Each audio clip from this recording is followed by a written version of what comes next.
وصدق رسوله النبي الكريم الأمين الرؤوف الرحيم إن الله وملائكته يصلون على النبي يا أيها الذين آمنوا صلوا عليه وسلموا تسليما.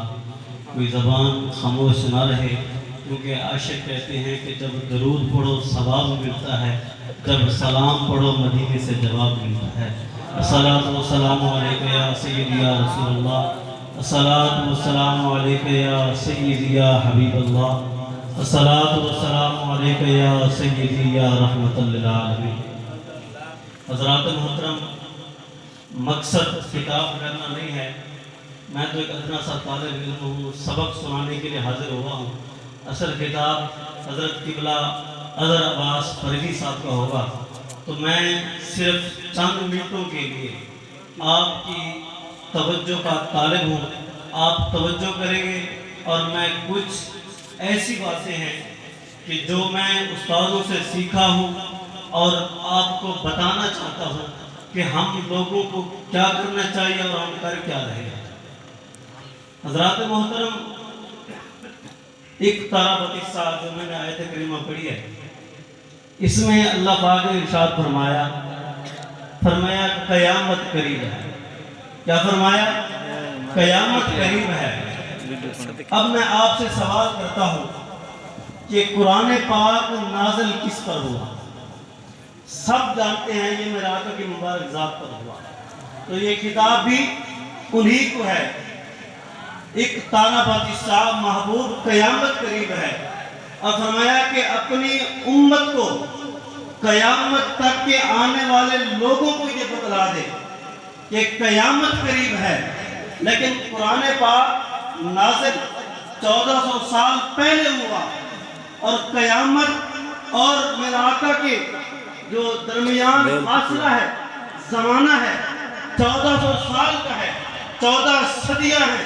اللہ پاک 1400 سال پہلے فرما رہا ہے محبوب قیامت قریب ہے. باری تعالیٰ کتنی قریب ہے ہم پوچھنا چاہتے ہیں، کتنی قیامت قریب ہے؟ آپ فرماتے ہیں قیامت قریب ہے. ابھی صحابہ کا زمانہ آنا ہے، تابعین کا زمانہ آنا ہے، ابھی اولیاء اللہ کا زمانہ آنا ہے، ابھی کئی ساری قیامت کی نشانیاں ظاہر ہونی ہیں. آپ فرماتے ہیں قیامت قریب ہے. توجہ فرمائیں، جو لوگ کہتے ہیں ختم نبوت کیا چیز ہے، ناموس رسالت کیا چیز ہے، بڑا افسوس ہوتا ہے.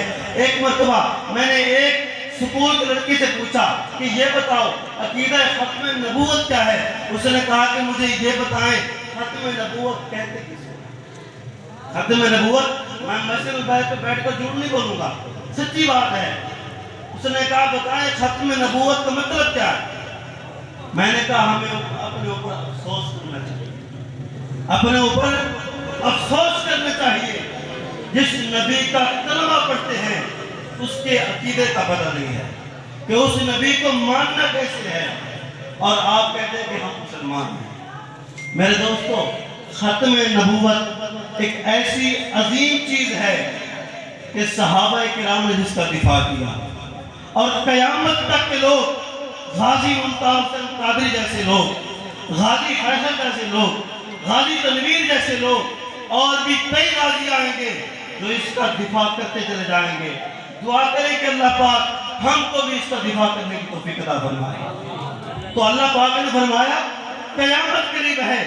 باری تعالیٰ ابھی کئی نشانیاں ظاہر ہونی ہیں. میرے آقا کے زمانے کے بعد صحابہ کا زمانہ، تابعین کا زمانہ، تبع تابعین کا زمانہ، اولیاء اللہ کا زمانہ، پھر قیامت کی نشانیاں. اللہ فرماتا ہے ارے لوگوں، بتانا یہ چاہتا ہوں کہ قیامت اس وجہ سے قریب ہے. فرمایا کہ تمہارے پاس جس نبی کو بھیجا ہے، فرمایا اس کے بعد اگر آئے گی قیامت آ سکتی ہے اور کوئی نبی نہیں آ سکتا. اس کے بعد آئے گی قیامت آ سکتی ہے لیکن اور کوئی نبی نہیں آ سکتا. میرے دوستو، مجھے آپ سے ایک شکوہ ہے جو میں کرنا چاہتا ہوں، وہ یہ ہے کہ میں نے آپ کو سب سے پہلے نوٹ کیا. میں بھی یہی کہوں، میری یہی رہائش، میرا یہی گھر، میں باہر کا نہیں ہوں، کیونکہ میں آپ لوگوں سے شکوہ کر سکتا ہوں کہ جب حضرت صاحب تشریف لائے اور آپ سب خاموشی سے بیٹھے رہے، میرے دوستوں علماء کا قدر کرنا چاہیے. جب علماء ہماری محفل میں تشریف لائیں تو ان کا کھڑے ہو کر استقبال کرنا چاہیے، کیونکہ میرے آقا نے فرمایا انما العلماء وارثۃ الانبیاء، فرمایا کہ یہ جو علماء ہوتے ہیں یہ انبیاء کے وارث ہوتے ہیں. جب انبیاء کے وارث آ جائیں تو ان کا کھڑے ہو کر استقبال کرنا چاہیے. دوسری بات یہ ہے کہ جب آپ کے سامنے کئی نعت خوان حضرات بالخصوص محمد اقبال حمدانی صاحب جو ہمارے ضلع رحمیت خان کے فخر ہیں، انہوں نے کہا اپنی نعت کے دوران کبھی سبحان اللہ کہو سبحان اللہ کہو، لیکن ہم پھر بھی خاموش تھے. میرے دوستو یاد رکھیں میرے آقا نے فرمایا کہ جو ایک مرتبہ سبحان اللہ کہتا ہے، مشکات المصابیح کی حدیث ہے، فرمایا جو ایک مرتبہ سبحان اللہ کہتا ہے اللہ پاک اس کے نام کا درخت جنت میں لگا دیتا ہے، اور اس جنت کے جو درخت ہے اس کا سایہ کتنا ہوگا. فرمایا کہ اگر اس کے سائے کے نیچے انسان ایک ایسا گھوڑا بھگائے کہ جس کی رفتار بجلی سے بھی تیز ہو، فرمایا وہ گھوڑا بھاگتے بھاگتے اس کو 500 سال گزر جائیں گے لیکن اس درخت کا سایہ ختم نہیں ہوگا. اس درخت کا سایہ ختم نہیں ہوگا. تو جو چاہتے ہیں ہمارے نام کا درخت لگ جائے ذرا بلند آواز سے کہہ دیں سبحان اللہ. تو بابا جی فرماتے ہیں دل تے ہاتھ رکھ سچ سچ دس، دل تے ہاتھ رکھ سچ سچ دس، ہے مسلمان دا مطلب کیا؟ جے عشق نبی نہیں سینے وچ بد راز ایمان دا مطلب کیا؟ بد ہندوستانی ٹھیکا سے اتنے نقصان دا مطلب کیا؟ جت پاک نبی دی عزت نہیں اس پاکستان دا مطلب کیا؟ سبحان اللہ. اگر ہمارے ملک کے اندر جس کو پاکستان کہا جاتا ہے یعنی پاک لوگوں کے رہنے کی جگہ، اگر وہاں پر بھی ہم رہ کر ختم نبوت کا دفاع نہ کریں، ناموس رسالت کا دفاع نہ کریں، ناموس صحابہ کا دفاع نہ کریں، ناموس اہل بیت کا دفاع نہ کریں، تو میرے دوستو اس سے بہتر ہے کہ ہم مر جائیں.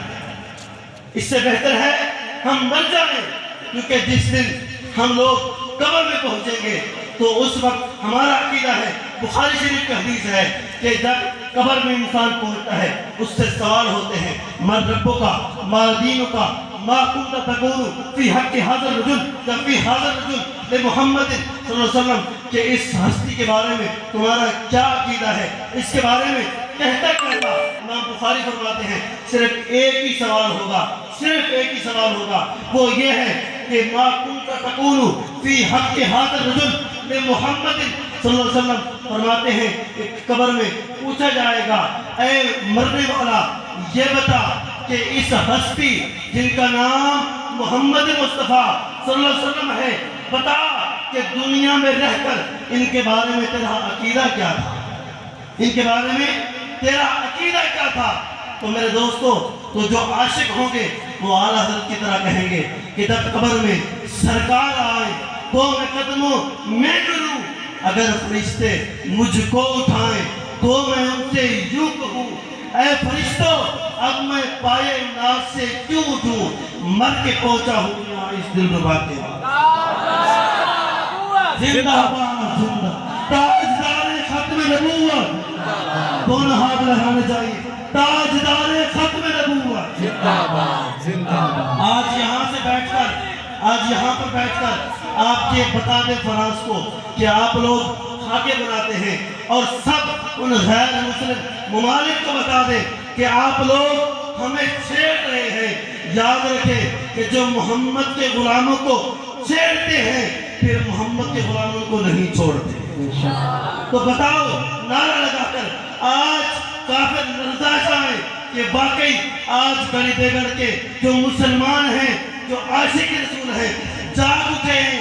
آج ان کے نعرے سے یہ پتہ چلتا ہے ہمارے ہی ملک میں آگر ہمیں مار ڈالیں گے.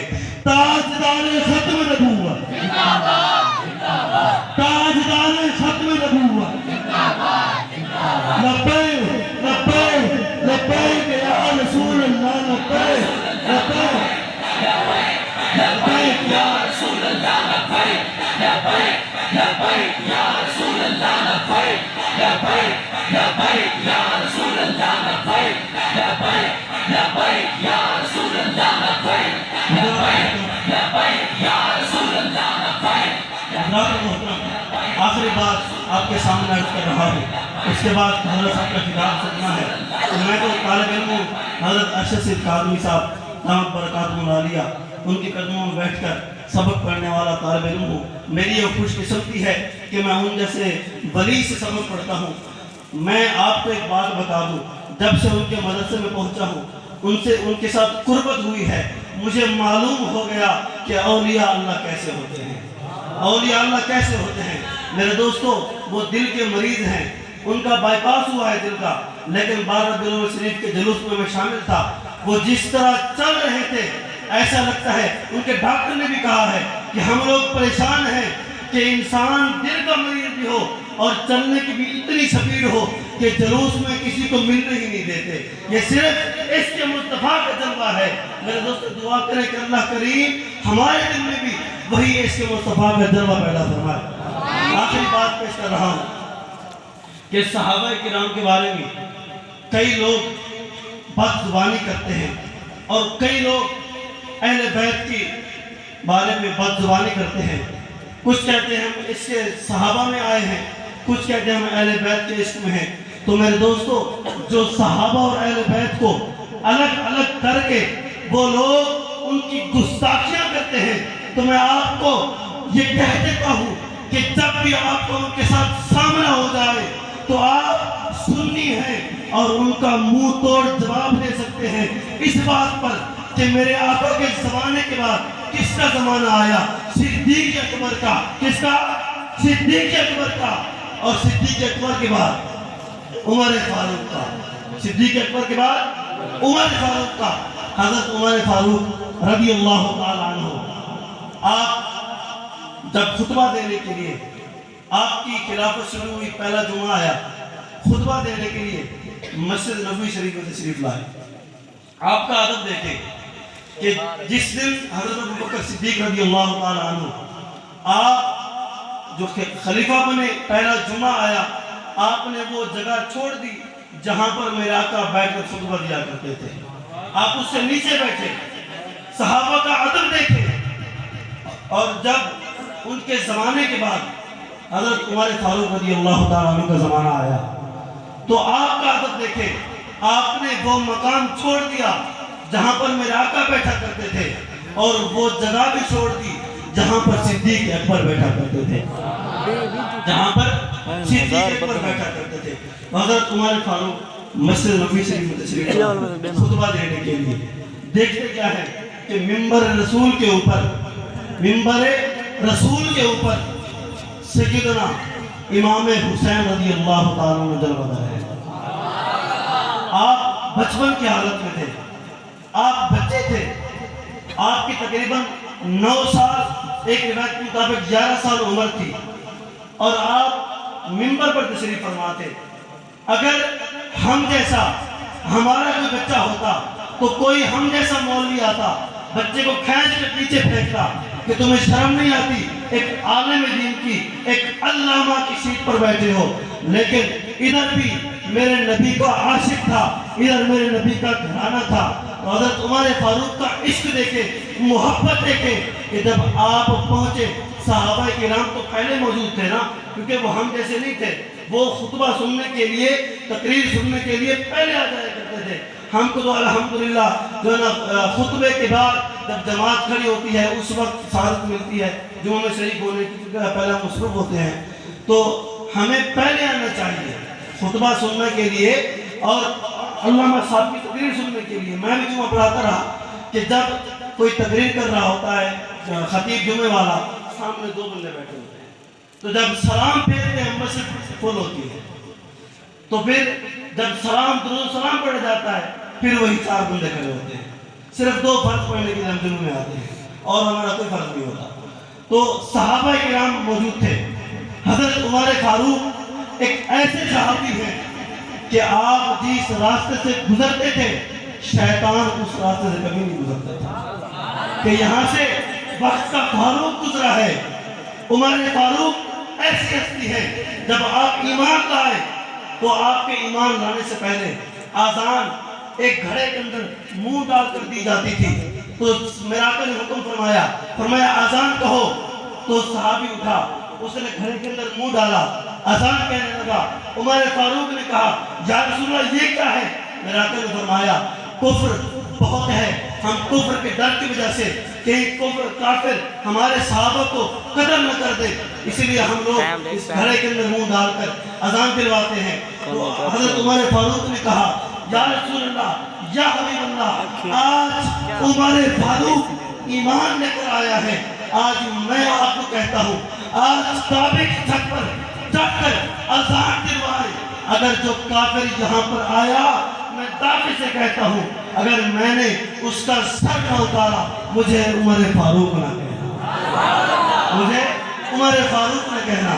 حضرت عمر فاروق کا ادب دیکھیں. امام حسین رضی اللہ تعالیٰ عنہ منبر رسول پر تشریف فرما ہے. حضرت عمر فاروق جب پہنچے, حضرت علی مرتضیٰ رضی اللہ تعالیٰ عنہ اٹھے کہ حضرت امام حسین رضی اللہ تعالیٰ عنہ کو نیچے اتاروں اور ان کو کہوں کہ بیٹا آپ اتر جائیں. اور حضرت عمر فاروق رضی اللہ تعالیٰ عنہ خطبہ دیتے ہیں. تو حضرت عمر فاروق نے فرمایا اے علی آپ بیٹھ جائیں, علی آپ بیٹھ جائیں. تو حضرت عمر فاروق کا عشق دیکھیں. اب جو نہ بولا دکھ ہوگا کہ اتنی محفل ہے, میرے آقا کے غلاموں کی محفل ہے اور سارے غلام ہیں, لیکن بولتا کوئی نہیں ہے. اب جو نہ بولا دکھ ہوگا. حضرت عمر فاروق کا عشق دیکھیں. بات کا ذمہ دار ہوں, جو بات کروں گا اس کا ذمہ دار ہوگا. حضرت عمر فاروق کا عشق دیکھیں. آپ نے فوراً اپنا سر جھکایا اور اپنا امامہ اتارا اور کہا اے امام حسین رضی اللہ تعالیٰ عنہ, اور کہا کہ میں دعوے سے کہتا ہوں کہ اللہ پاک نے آج اگر صحابہ کو عزت دی ہے, اللہ پاک نے اگر ہمارے سر پر یہ بال سلامت رکھے ہیں, یہ سارا صدقہ اللہ پاک نے ہمیں اہل بیت کا عطا فرمایا ہے. یہ سارا اہل بیت کا کرم ہے. فرمایا کہ آج اہل بیت کی وجہ سے اللہ پاک نے ہمیں یہ مقام عطا فرمایا ہے. لہٰذا اگر میں آپ کو اتاروں گا گستاخی ہو جائے گی. اگر آپ مناسب سمجھے آپ نیچے آئیں اور میں آقا کریم کے فرامین صحابہ کرام کے گوش و گزار کرنا چاہتا ہوں. تو امام حسین بھی جن ادب والے تھے, میرے آقا کی گود میں کھیلنے والے تھے. آپ کو بھی ادب کا پتہ تھا. آپ اور نیچے اترے اور حضرت عمر فاروق رضی اللہ تعالیٰ عنہ نے جمعہ کا خطبہ دیا. تو اس بات سے یہ ثابت ہوا کہ صحابہ اور اہل بیت ایک دوسرے پر جان نچھاور کیا کرتے تھے اور ایک دوسرے سے محبت کیا کرتے تھے. تو دعا ہے کہ اللہ تبارک و تعالیٰ مجھے اور آپ کو ان کلمات پر عمل کی توفیق عطا فرمائے. آمین.